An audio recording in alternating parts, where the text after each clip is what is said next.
Yo, welcome back to our channel. Andito tayo ngayon sa SM Cubao. Kasama natin ang napakaganda, napaka-cute si Auntie Meisha. Wow! So Auntie Meisha, kamusta ka dito? Okay ka naman yun. Happy.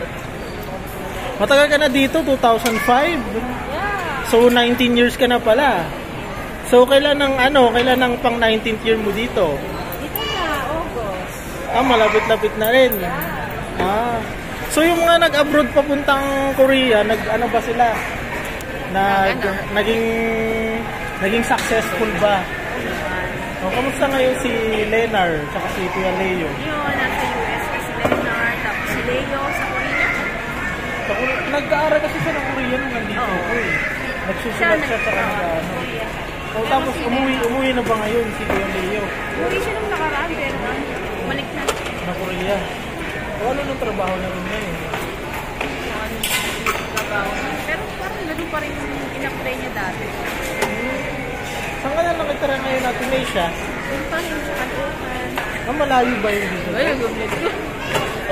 Lang yan. Malayo yun. Hi na. Nakakain ka na? Yeah. Sige, yan lang muna sa ngayon, guys. Pa-subscribe sa YouTube channel natin, saka pa-like na din. Thank you, guys. Bye-bye. Bye.